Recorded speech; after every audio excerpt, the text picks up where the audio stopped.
And Father, we just pray for the revelation of Jesus Christ. We ask that you baptize us with your Holy Spirit, and that you do always teach us what righteousness by faith and the power of the gospel is.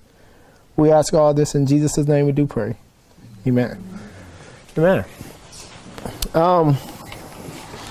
We're going to continue where we left off. In your notes is under the heading, the call causes all to receive the mark. This is about, let's see, the 4th page in, right from the beginning of the notes here. And what we were dealing with yesterday is what the understanding the difference between the first 2 steps, the test, and the last test, which is a test of evidence or a test of loyalty, a test of faithfulness, is actually revealing the character that was developed under the first 2 steps. Amen? Are we all together? So we're just going to continue in this thought here. We're looking at how how America and then therefore the world is being conquered by the papacy. So looking at Last Day Events 2:24, paragraph 4. And it says, he causes all, both small and great, to receive a mark in their right hand or in their foreheads. Not only are men not to work with their hands on what? Sunday. On Sunday, but with their minds are they to acknowledge Sunday as what? Sabbath. The Sabbath. So now we see that there is a dual thing that is represented in the mark of the beast here. So let's continue on to the next paragraph. Maranatha 188, paragraph 6. And this is about the 4th page in, under the heading, causes all to receive the mark. And it says, in the issues of the contest, all Christendom will be divided into how many classes? 2 great classes. Those who keep the commandments of God in the faith of Jesus, and those who what? Worship the beast and receive his what? Mark. Although church and state will unite their powers to compel all, both small and great, rich and poor, free and bond, to receive the mark of the beast, yet the people of God will not do what? Receive it. So now, picking up on the thought that we had yesterday now, and we're going to put and we have the PBM. And of course, this is 9/11. Picking up on the thought that we had yesterday is recognizing that it says, let me read it again real briefly. Beginning in the middle of that paragraph of Maranatha, it says, to receive the mark of the beast, yet the people of God would not do what? Receive it. So now this is very important for us to understand, because it's telling us in this history when the mark of the beast is here and the seal of God, you are receiving the seal of God. It says, who will not receive it? The people of God. So now let's think this through. So in this history, the people of God will not receive the mark, right?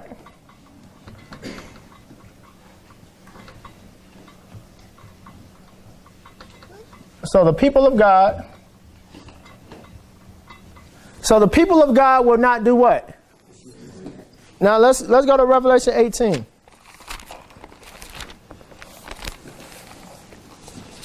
Because it's a key idea which we were trying to establish yesterday by God's grace.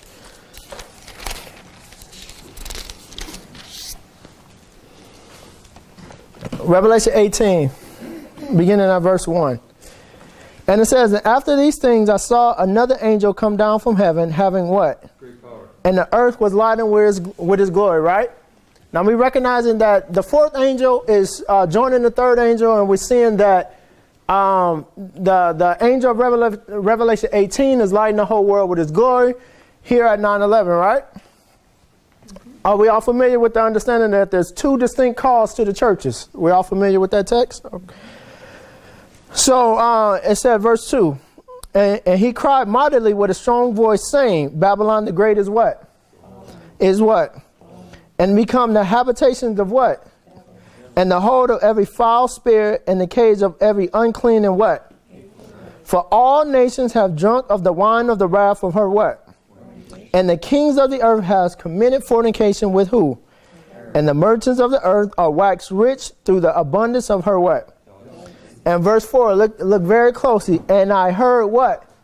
Another voice. So this verse 4 is another message that's in addition to the message of verses 1 through 3, right? Which is consistent with Ellen White's statement that there's two distinct calls. You have Revelation 18, 1 through 3, and then you have Revelation 18, 4, which we know that the calling out of the fall of the fallen churches happens at what waymark? The Sunday law, right? So we're just reasoning this. If that's verse 4, and there's two distinct calls, when does Revelation 18, 1 through 3? When does that happen? Yeah, it'll be before the Sunday law, right? And Ellen White tells us, what is the event in history that allows us to be able to nail down when Revelation 18, 1 through 3 is fulfilled?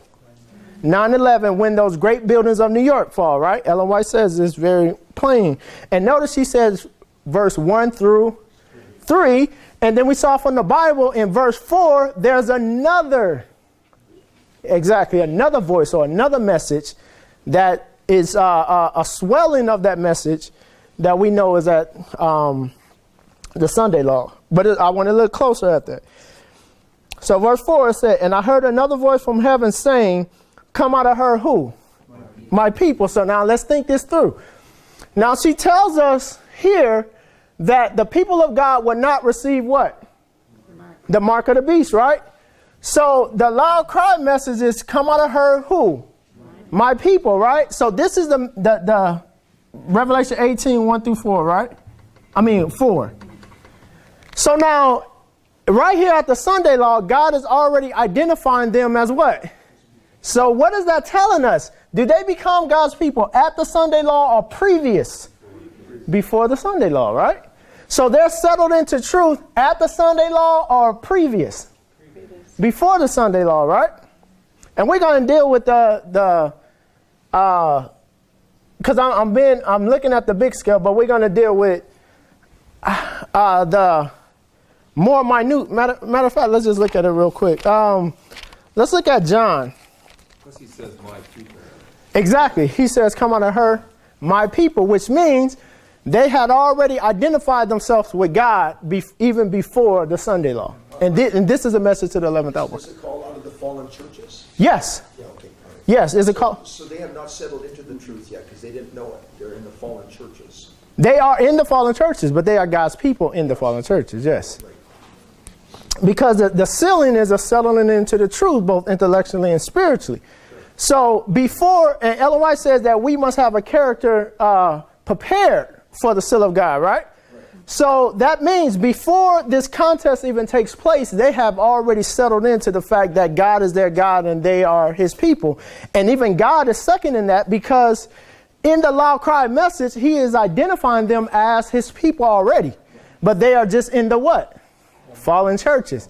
So now us, those who have the loud cry message, the first fruit of God's people, which is those who come out of Adventism, we understand things and we're going to give that message, and then God's people are going to say, yes, we understand. We already know God's voice. We've been walking with God from way back here. And in fact, if you read Carl Porter Ministry tells you that in this history, when they see the Sunday law go forth, she says that they're actually going to trace their convictions back to the books that they read. And what she's speaking of, as we were going out doing ministry in this history, we're going out canvassing and they're watching. And I suppose, she said books, but I suppose that also includes videos and things like that. Exactly. So we're recognizing that they're seeing these things, but it had not registered exactly what it is. But they have, and I have that in my own experience, being a car porter for years. Before we understood, the tearing time, being a car porter for years, I have run into a lot of people who have been acquainted with the Great Controversy from car porters from previous years who read through the Great Controversy and they're understanding and they're seeing things playing out. yet still it had not really hit them. But as they're seeing these events develop, Ellen White says, as they are coming acquainted with, in this history, with the issues that's going on, a lot of those people are going to remember, hey, I read this book way back in 1983, some book called Great Controversy. And it was saying exactly what those crazy Adventists have been saying, that the United States was going to come together and bring church and state together and start enforcing Sunday laws. So they are already, there's some, of course, not all, but there's some that are already have come across this idea. But she says, on other witnesses also, because the state of our church, number one, God is not now working to bring many into our church. So that's one of the dynamics that's there also. But it is a designated time in which God is going to begin to deal with the 11th hour workers. And as of right now, this is not the time. It is a time, because judgment must first start where? In the house of God. So this is the time for Adventism visitation. So he's dealing with his people first, preparing his people to receive those people who he's already working with. He's already working with. And then we go back to Ezekiel chapter 3. He's even saying as a rebuke to us that if he had taken this same gospel to them, they will receive it. But Adventism is the one that has a stiff neck. It's Adventism that's fighting against the present truth. So God has people, he's developing them already. So that before the Sunday law, they're already settled into the proper character. They have already settled into their relationship with Christ, and they are not going to be moved. And that's going to be demonstrated to the world in a later time. So now let's look at John. Where chapter is it? Is it John? John 13. I'm not going to read it all. And I'm at least get my understanding on how I understand this. And I'm open for correction. But John 13, and this is dealing with the Passover. And it says, verse 13, it says, verse 1. Now before the feast of the Passover, when Jesus knew that his hour was come, that he should depart out of this world unto the Father, having loved his own which were in the world, he loved them until what? The end. And supper being ended, the devil now having put into the heart of Judas Iscariot, Simon's son, to what? Jesus, knowing that his Father has given all things into his hand, and that he was come from God and went to God, he risen from the supper and laid aside his garments and took a towel and girded himself. After that he poured water into a basin and began to wash his disciples' feet and to wipe them with the towels whereon he was what? Then cometh he to who? Saith unto him, Lord, doest thou what? Wash my feet? Jesus answered and said unto him, What I do thou knowest not, but thou shalt know what? Peter said unto him, That thou shalt never wash my feet. Jesus answered him, If I wash thee not, thou hast no part with me. Simon Peter said unto him, Lord, not my feet only, but also my hands and my head. Jesus said unto him, He that is washed needeth not save wash his feet, but is clean every whit, and ye are clean, but not all. So he is Christ. Even before midnight, he's already making a distinction to the disciples that not all of them were clean, right? So let's skip down to verse 17. And we're all familiar with the foot washing. So let's get down to verse 17. If ye know these things, happy are ye if ye do them. I speak not of you all. I know whom I have chosen, but that the scriptures might be fulfilled. He that eateth bread with me has lifted up his heel against me. Now I tell you before it come, that when it come to pass, ye shall believe that I am he. Verily, verily, I say unto you, he that receiveth whomever I send receiveth me, and he that receiveth me receiveth him that sent me. Now, verse 21. When Jesus had thus said, he was troubled in spirit and testified and said, Verily, verily, I say unto you, the one of you shall what? Betray me. Then the disciples looked one on another, doubting of whom he spake. Now there was leaning on Jesus' bosom one of his disciples whom Jesus loved. Simon Peter therefore, was John. Simon Peter therefore beckoned unto him that he shall ask who it shall be of whom he spake. He then, lying on Jesus' breast, said unto him, Lord, who is it? Jesus answered, He it is to whom I shall give what? and I have dipped it. And when he had dipped the sop, he gave it to who? The son of Simon. And after the sop, Satan entered into him. Then said Jesus unto him, that thou doest, do what? Quickly. No man knew at the table. No man at the table knew for what intent he spoke this unto him, speaking, whatever you do, do quickly. So we recognize before midnight, because Judas comes back at the midnight seizure. Are we all familiar with Ellen White, laying that down pretty clearly? But before midnight, Jesus reveals to who? His disciples. I'm going to call them friends. Who Judas was. Are we all together? Mm-hmm. So before midnight, those who are Jesus' disciples will understand who Judas is, right? Are we all together? Because Christ is going to reveal to his disciples who Judas is, right?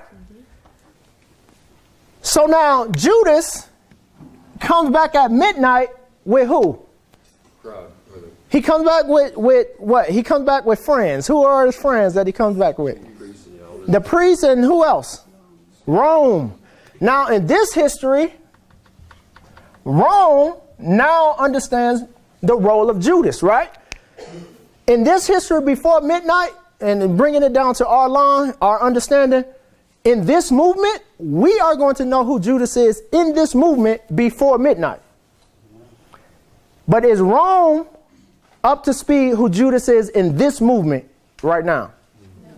No. It's a certain period in which now Rome understands who Judas is. So when we understand that, when we're looking at the Sunday law, there's a period in which we read yesterday. Ellen White says that there are those who have not bowed the knee to Baal. And we're going to read another text shortly in this history before the Sunday law. Before the Sunday law, in their respective histories, there will be those in that as who are 11th hour workers. They will be able to distinguish in their history, in their context, who is Judas and who is not.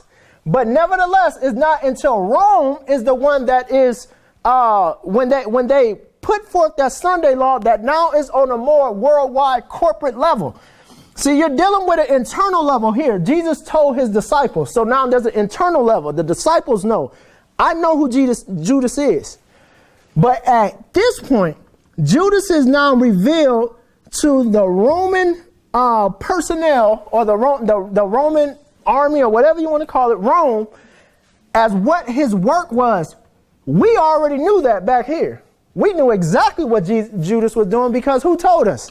Jesus told us what? Before it came to pass. But Rome is not understanding what's going on.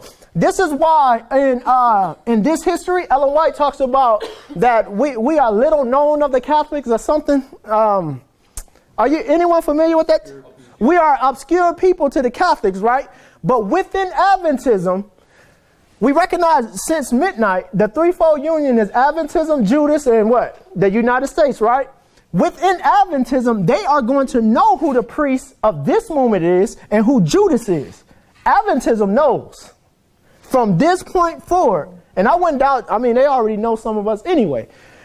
But it is going to be on a more corporate, open, worldwide level in which the priests of this movement and the Judases of this movement is identified within Adventism, the United States, and obviously this movement. We already know. We know beforehand because we are Christ's disciples. But it says down in this history, looking similar to the history of the Sunday laws, Ellen White says, but to Rome, we are what? Little known, obscure people. So it's showing us that there is a revealing of an internal issue to God's disciples first on who are the wheat and tares, or who are the Judases, or the faithful and the unfaithful priests. But Rome is still not acquainted yet with who Judas is in this movement. They don't know yet. But at this point, At midnight, they are going to know who the Judas is in this movement. Because Judas, along with Adventism, is going to be in connection with Rome, which is typifying the United States government at this way, Mark. On our threefold union at this level is the United States government, Adventism, and the false priests of this movement. So that's at least my understanding on why I'm saying that. I'm not saying it's right, but I'm open for correction, but at least so you can understand my logic on why I'm saying it the way I'm saying it. All right, so now let's go back into the text. Now let's look at Maranatha 204, paragraph 3. And it says, an apostate church will unite with the powers of earth and hell to place upon the foreheads or in the hands the mark of the beast, and prevail upon the children of God to worship the beast and his image. And now this is important, in the beast and his image. And we're going to see more concretely as I read some later texts. The beast and his image. They will seek to compel them to renounce their allegiance to God's law and yield homage to who? The papacy. Then will come the times in which will try man's what? Now this is what I'm saying. Now this is speaking more and when they're dealing with Rome. Now they have come to the attention of Rome. And Rome is now saying, look, you need to receive the mark of the beast because that still a God thing is false. That Sabbath is false. You need to receive our authority and our Sabbath law right here at midnight. Not 3 steps into midnight or 4 or 10, however many steps. But it's right here at midnight that the seal of God or the mark of the beast is going to be given. I'm going to show that clearly by God's grace. So now when God's people are now brought to the attention of Rome and they stand up for what God already knew they would because he already called them his people, they were already settled into truth. Now persecution begins. Now they're going to be persecuted because it is open and it is known to who? Rome. We don't have power to persecute Judas. We don't have power to persecute Judas. Judas doesn't have a power to persecute us. Who does he need? Rome. Rome is the persecuting power. So this is the history which is going to bring persecution once we are brought to the knowledge of who? Rome. But as in this history before midnight, God reveals to his disciples who Judas is and who his disciples are. So now, let's go to Signs of the Time, November 1, 1899. It says, under the symbols of the great red dragon, a leper-like... Now, the great red dragon was representing who in Revelation 12? Pagan Rome. Yes, Ellen White tells us that very easily. The leper-like beast, which is Revelation 13, and who is that? Huh? The papacy, amen. And the beast with lamb-like horns, who is that? Revelation 13, the United States. The earthly governments, which would especially engage in doing what? Trampling upon God's law and what? Persecuting his people, were presented to who? The war is carried on till when? Now notice it's a one war singular. So this is one continuous war from pagan, papal, the United States against God's people. One continuous war. It says the people of God, symbolized by a holy woman and her children, were represented as greatly in the minority. In the last days, only a remnant still existed. Of these, John spake as they which keep the commandments of God and have the testimony of Jesus. And if you search that to Ellen White's writings, she connects that to the wise virgins. She says the wise virgins are seen at the end of the world, and this is how John describes them. They keep the commandments of God and have the faith of Jesus. So this is identifying the wise virgins. So next paragraph.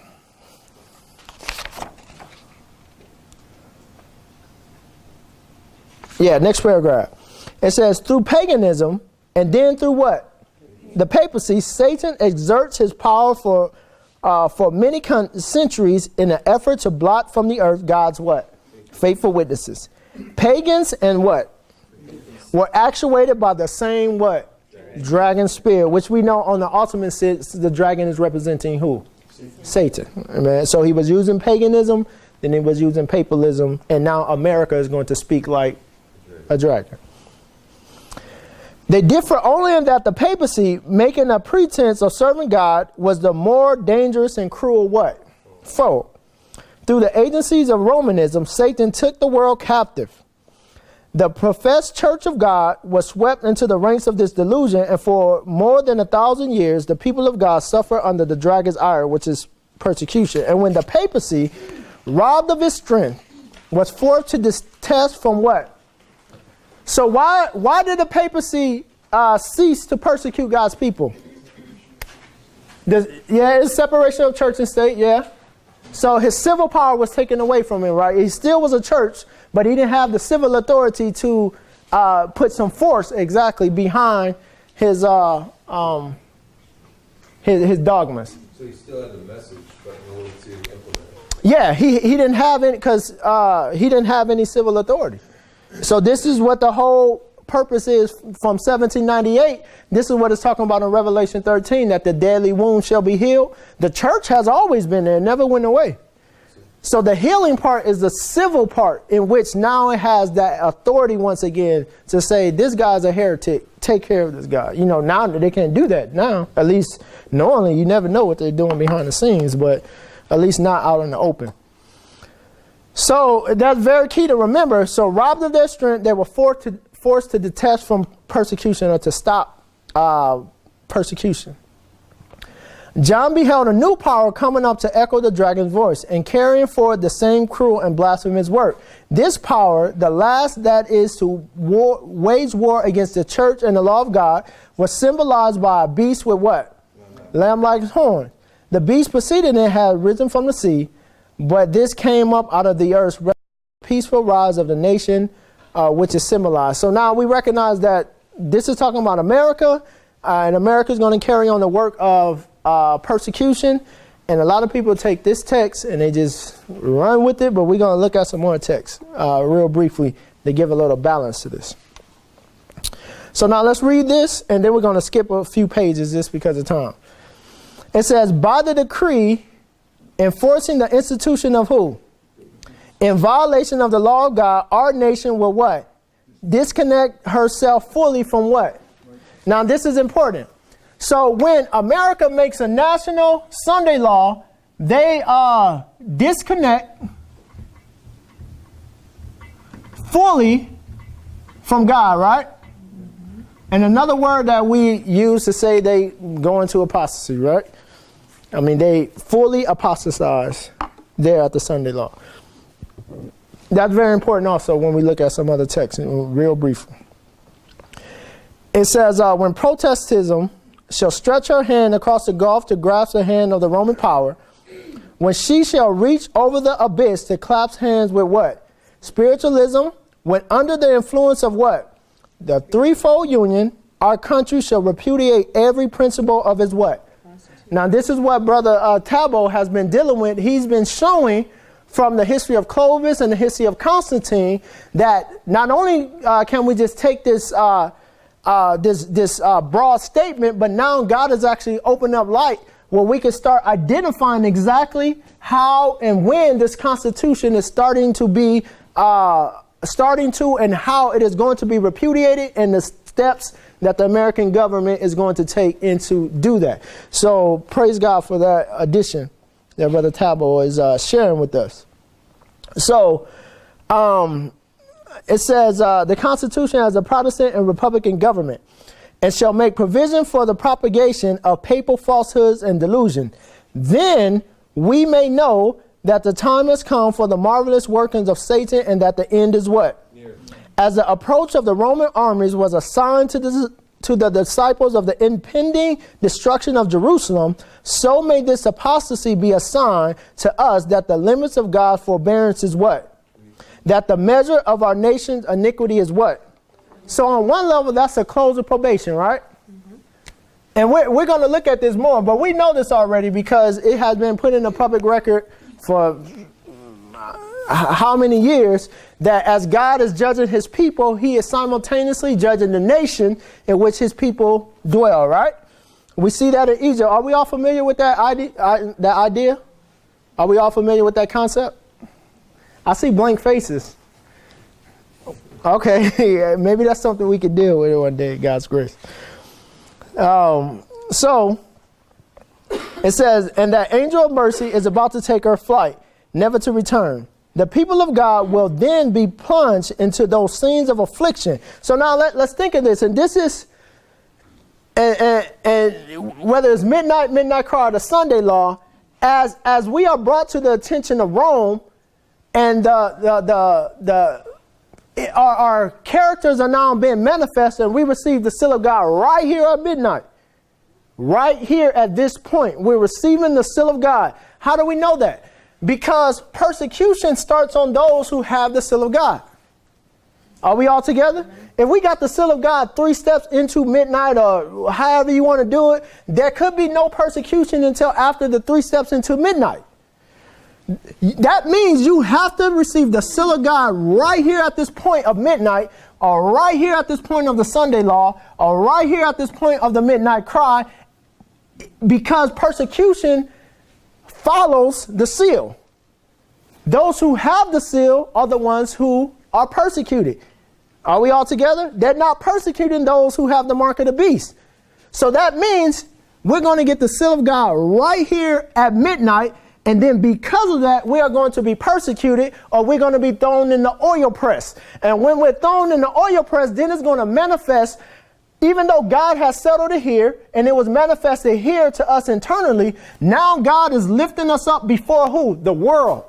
Now, of course, it's fractalized. So now God is lifting us up before Adventism. We could say that for the priests. He's lifting us up before Adventism so the Levites can see what's happening, the living testimony.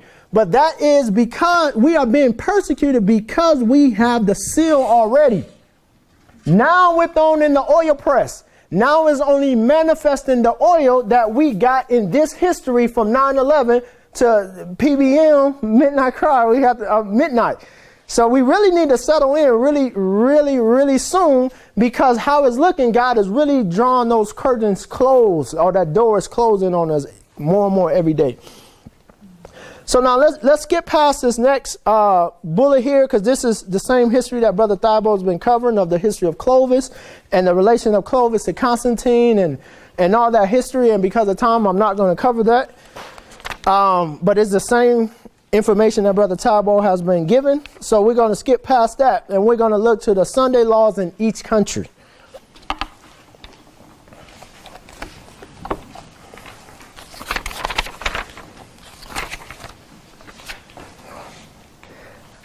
So now look at what it says. This is Great Controversy 578, paragraph 3. Sunday laws in each country is, we're skipping it. There you go. It says, the prophecy of Revelation 13 declares that the power represented by the beast with lamb-like horns shall cause the earth and them that dwell therein to worship who? They're symbolized by the beast like unto a leper, or the leper-like beast. The beast with 2 horns is also to say to them that dwell upon the earth that they should make an image to what? And furthermore, it is to command all, both small and great, rich and poor, free and bond, to receive the mark of the what? Revelation 13, 11 through 16.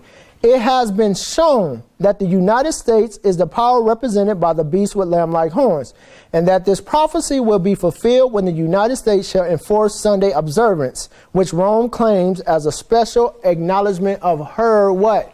Supremacy. Now, is the servant above the master? No. So who is in control here? Rome. Rome is in control here. It says, but in this homage to the papacy, the United States will what? Be not alone. The influence of Rome in the countries that once acknowledged her dominion is still far from being what? And the prophecy foretells a restoration of what? Her power. Now, who is that talking about? Now, what kind of restoration? Now, remember in the text that we read, it says she ceased from persecution because of what? The deadly wound, which was representing what? A loss of what? The civil power. So now what kind of power is going to be restored? Her civil power. Now, once her civil power is restored, what's going to happen? Persecution. Look at what it says. I saw one of her heads as it was wounded to death, and this deadly wound was healed, and all the world wondered after who? Verse 3. The infliction of a deadly wound points to the downfall of the papacy in 1798. After this, says the prophet, his deadly wound was healed, and all the world wondered after who? Paul states plainly that the man of sin will continue until the what? Second advent. 2 Thessalonians. To the very close of time, he will carry forward the work of what? And the Revelator declares, also referring to who? The papacy. All that dwell upon the earth shall do what? Whose names are not written in what? In the old world and in the papacy will receive homage in the honor paid to what? And rest solely upon the authority of what? The Roman Church. So now the papacy is receiving homage. Now, don't laugh at my drawing, okay? So now this is the new world, and this is the old world. Now Ellen White just told us who is receiving homage in both the new and the old world. The papacy. So what is that telling us? We recognize what is the power that is being the tool of the papacy in the new world. What is the power? The lamb-like beast, the two-horned power. We recognize that from the history of France. So we have many witnesses that the two-horned power is what helps to set the papacy upon the throne of the earth, right? But she just let us know the greater thing that's happening behind all that America is doing. Who's behind it? The papacy. The papacy is the one that is gaining control in the old and the new world. So now let's think about this. Where is America? So let's think this through. America is in the new world, right? But it says that the papacy is going to control the old and new world. Where's the papacy? It's in the old world. So what is that telling us? What is the papacy then doing? Because her power is going to be what?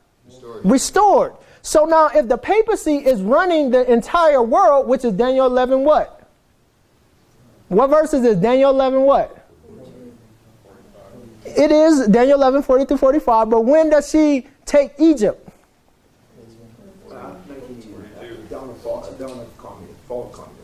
Okay, I mean, it begins in 1989 with the United States. But we're going to read it, so we'll go there.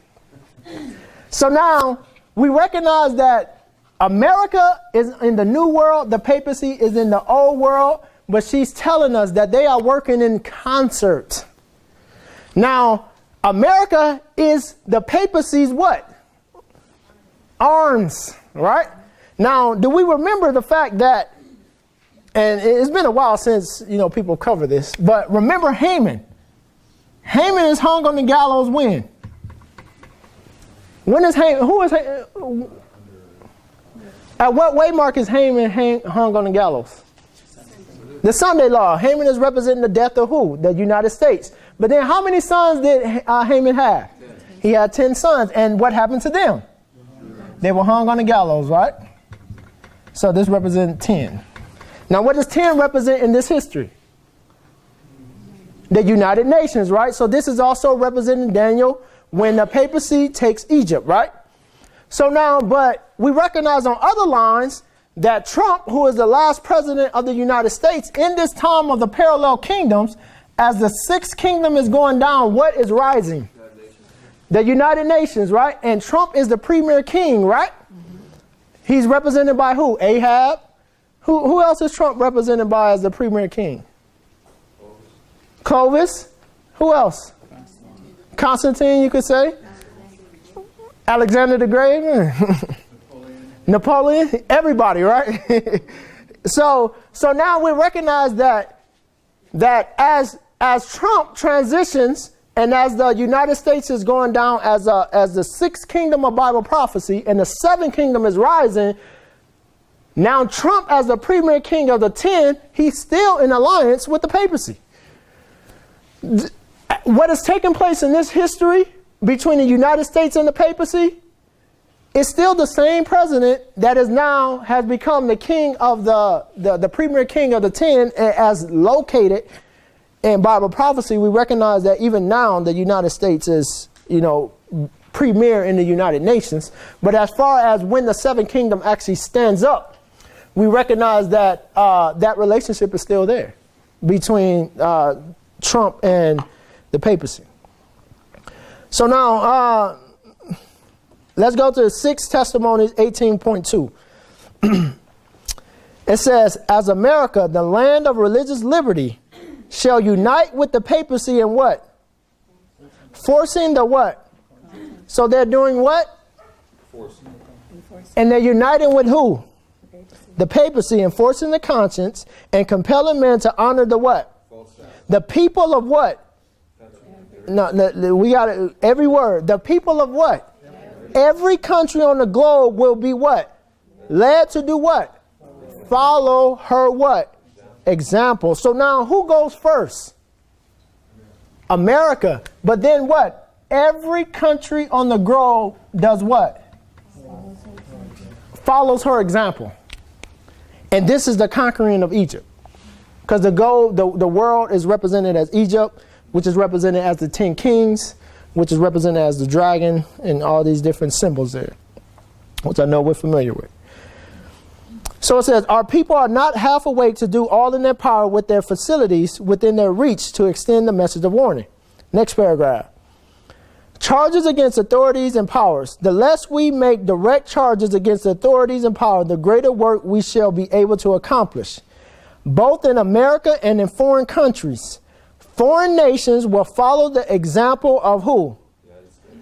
Though she leads out, yet the what? Same crisis will come upon our people in what?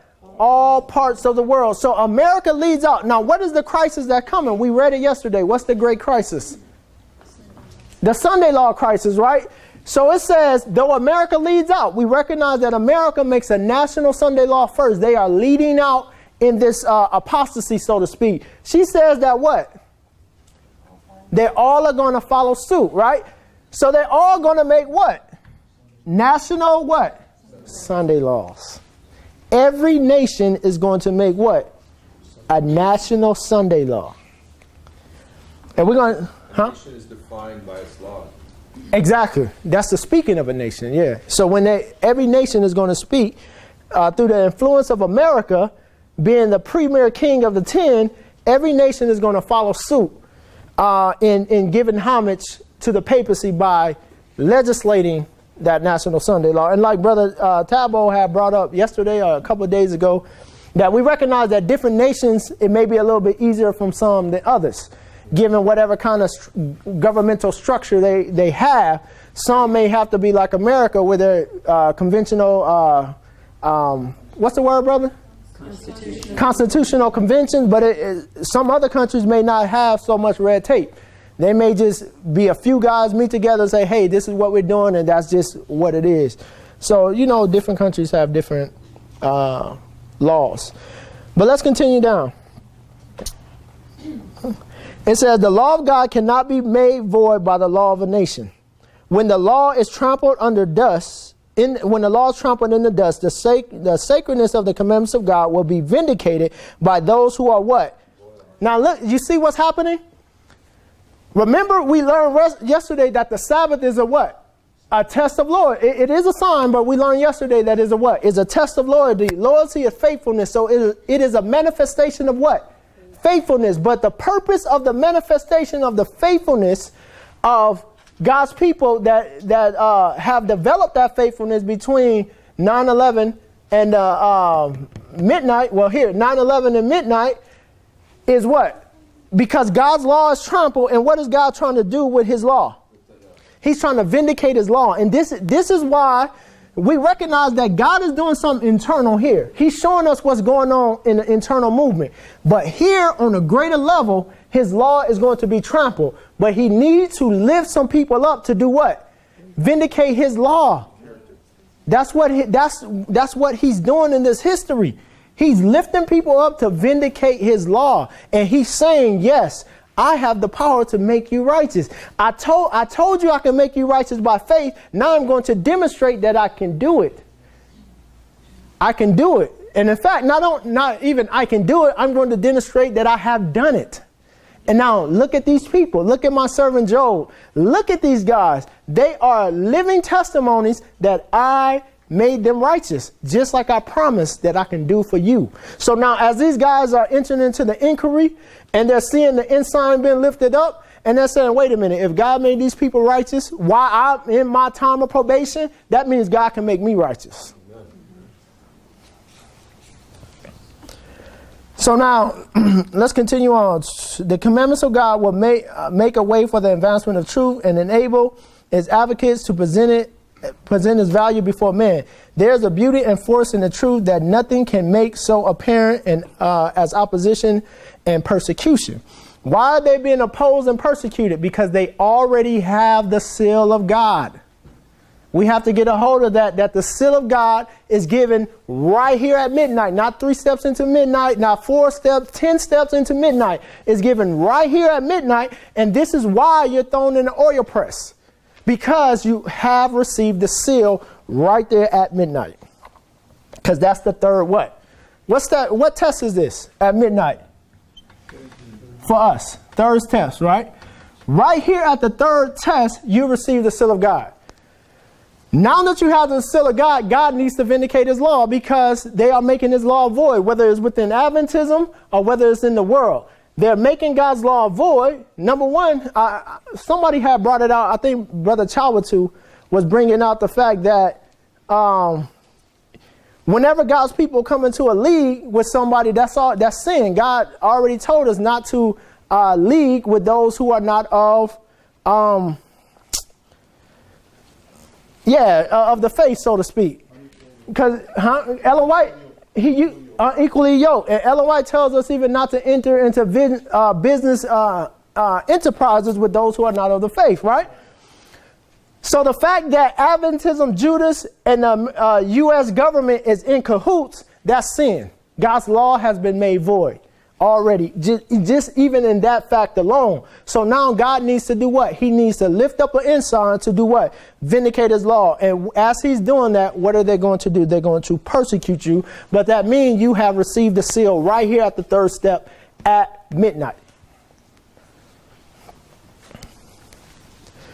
So now, 14 MR. Now this is a very important one.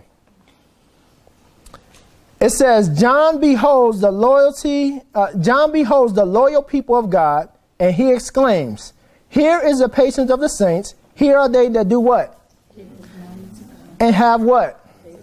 Babylon is representing as holding a wine cup in her hand, from which she marks what? Makes all nations do what? The nations, now this is very important. It said the nations. Now is that singular or plural?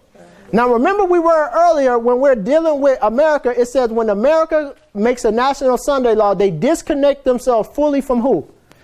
From God. And then we read another quote that America leads out in the national Sunday laws, but then every nation follows in her what?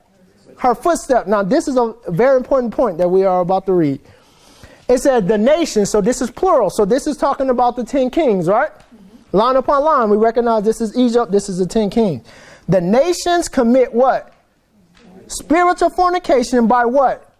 Divorcing themselves from God and doing what? Trampling on his what? Now, this is very important for us to understand. When America makes a national Sunday law, that does not make Canada go into apostasy. You know when Canada goes into apostasy? When they follow America's footsteps and make a national Sunday law. Now, Canada divorces itself spiritually from God. And when Brazil makes a national Sunday law, they are going to divorce themselves spiritually from God. Now, this is why it's important to see that. Because as every nation follows along in the footsteps of America, they are divorcing themselves from God, right? And who are they marrying? They're marrying Satan, but who's Satan man on earth that they're marrying? The papacy. And we read that in a quote earlier. She says, by rejecting the Sabbath and accepting the Sunday, you are giving homage to Rome. So we're divorcing, each nation is divorcing God. And they're marrying who? Rome. They are subjugating themselves to who? To Rome. But now check this out. How many nations are in the world? There's like 195 or something, 96. Somewhere around that number there. I think Thailand is disputed, whether it's a part of North Korea or something, or whether it's its own nation. I had looked this up a while ago. So some say 196 if Thailand is separate, and some say 195 because some people include it just in Korea. So that's debatable. But anyway, the point is this. When you get to the last nation that follows suits after America, and they divorce themselves from God. Now, this is the last nation. This is the 195th nation. And they make a what? National Sunday law. What has just happened? Yes, because the Sunday laws have what?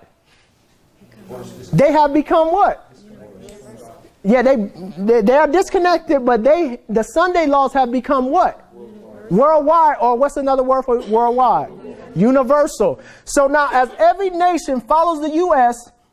and they make a national Sunday law, when the last nation makes a national Sunday law, what is Daniel 12:1? So when the last nation, let's put it here, the last nation makes a national Sunday law, but is also represented as now the Sunday law is becoming universal, and is also represented as what? The close of probation, right? So what is that telling us line upon line about the National Sunday Law?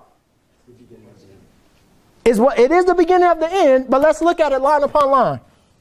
So now the U.S. makes a National Sunday Law, right?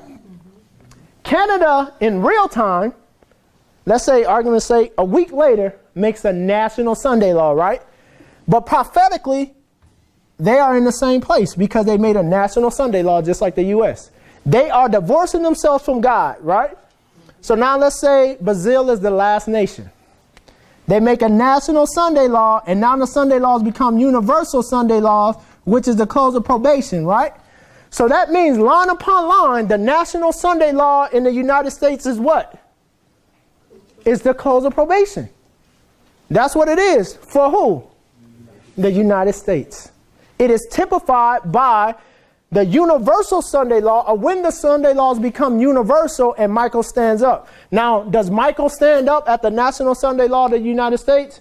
No. It is only typifying what's happening when the last nation makes a national Sunday law, which is the universal Sunday law, which is the close of probation.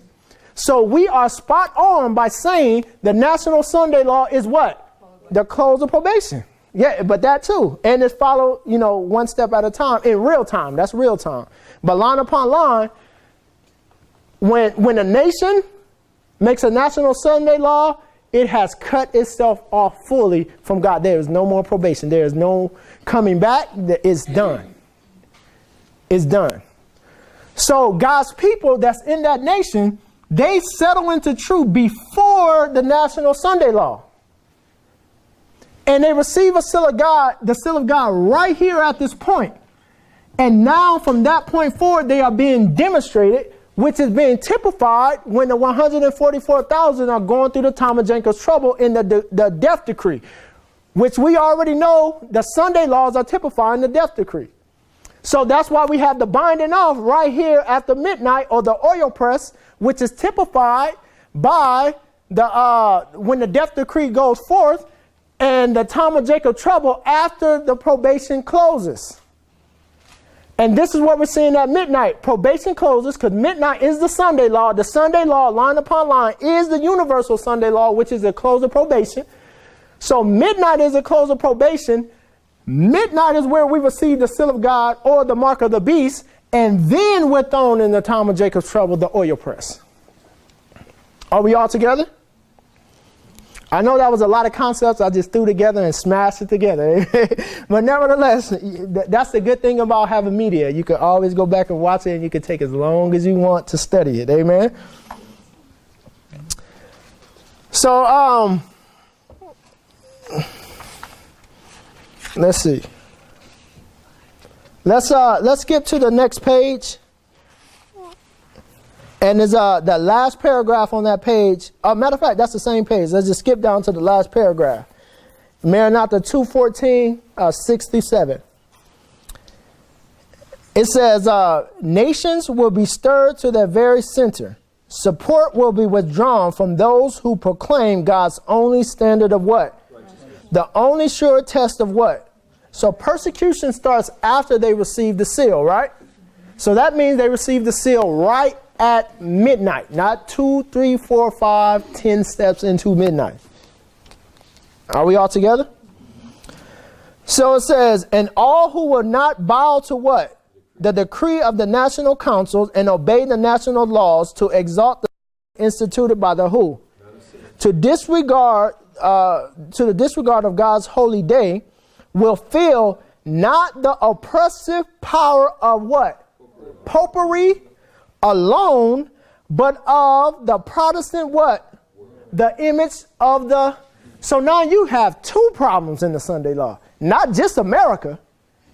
You saw that? You not only have to deal with the oppressive power of America, but we're going to have to deal with the oppressive power of who? Popery. You see that? And this is what Ellen White is telling us. And this is another quote that Elder had brought up to me. I thought I had it in here, where it says, apostate Protestantism in the New World and the papacy in the Old World are working in concert. I mean, but this text also shows that same thought to show you that in the Sunday law crisis, the oppressive powers, what is oppression? That's persecution, right? And it's saying not only the oppressive power or the persecution of popery alone, so we're going to have to deal with the Pope, but of the Protestant world, the image. And this is the point that I was bringing out. This is no accident that in the third angel's message, you're given a warning against the beast and his image. That's not an accident. That's not in there just because, God wanted to just throw something out there arbitrarily. No, he's trying to tell us something. You are going to have to deal with the papacy and America in the time of the Sunday law crisis. They are going to be working in concert to oppress God's people in the old world and the new world. This is not just America. So Catholic churches and Protestant. Yes, and I got 2 minutes. I'm going to try to read it because Ellen White says exactly where you're going, brother. I'm going to try to read it. So now let's let me find it, because as you see, I have a lot of notes. Let's go to, you see where it says the beast in his image on the next page? Let's go to that long paragraph on the following page right before the developing of the decree. And we're going to go halfway into that paragraph. Matter of fact, I'm going to start on the bottom of the page that said beast in his image.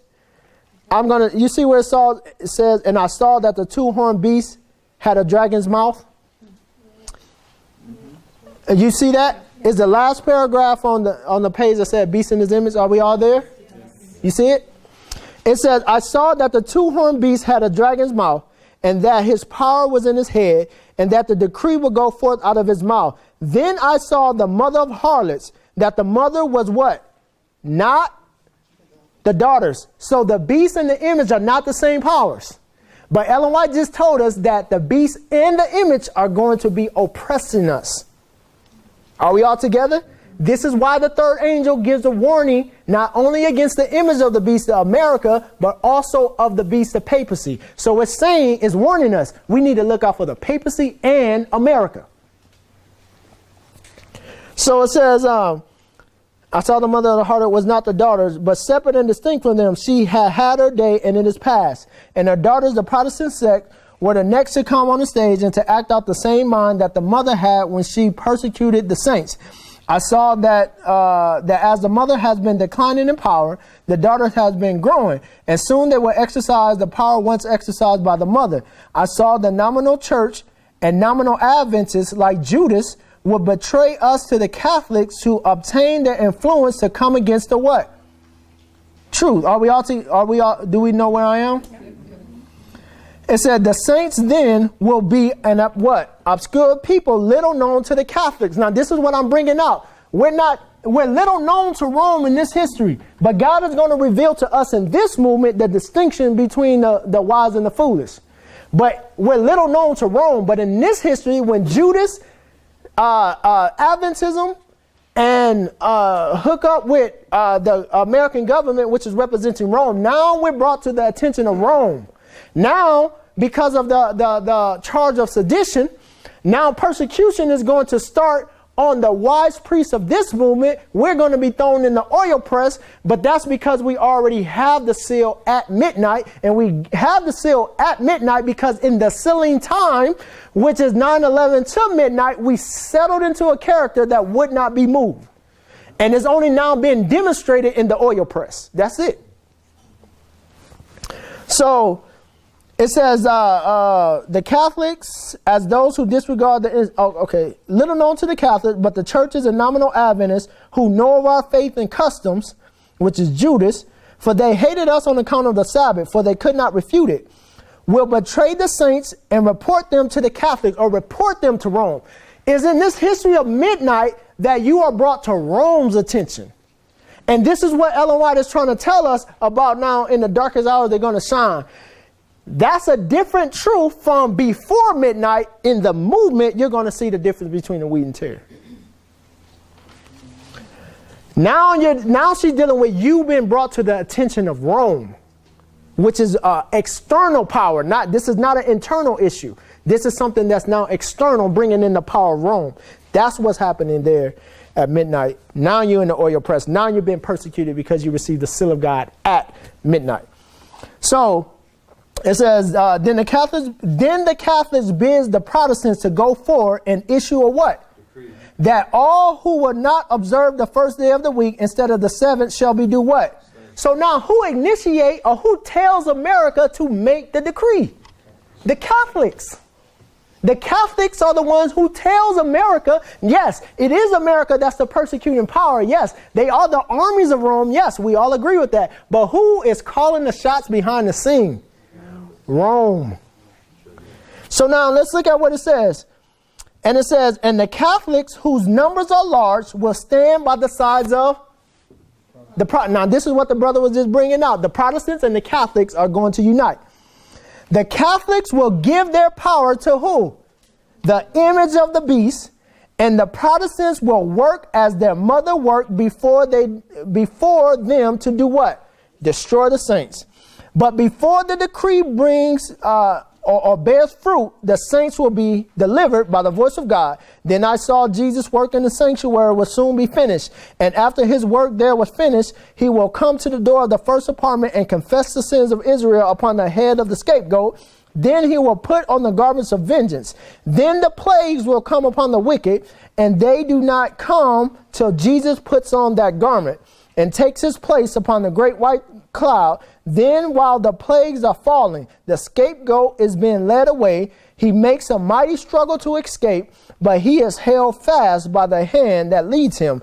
If he should effect to his escape, Israel would lose their lives. I saw that it would take time to lead away the scapegoat into the land of forgetfulness after the sins were put upon his head.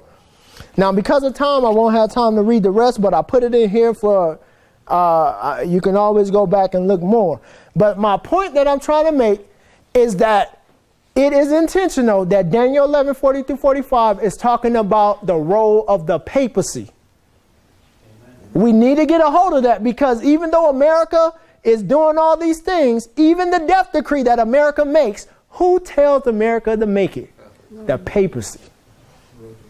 Rome is the one that's pulling the strings. So even though we see America, the image, Ellen White says, not only is the image going to be oppressive, but the papacy is also going to be oppressing God's people in the Sunday law. They don't realize it. They don't realize it. But let us pray. I hope that was clear by God's grace.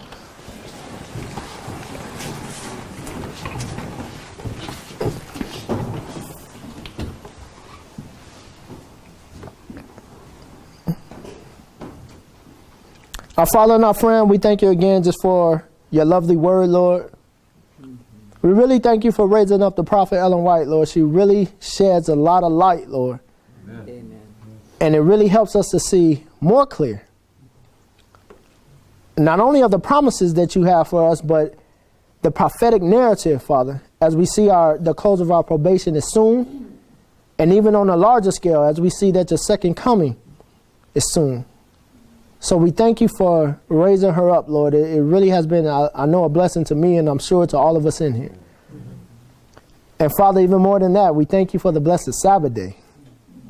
Lord, a day that you have given us that we may reflect upon your character and reflect upon you in creation, that we may understand through your creation that you are the God that restores us. We bless you and we pray that you continue to bless us. In Jesus' name we do ask and pray. Amen.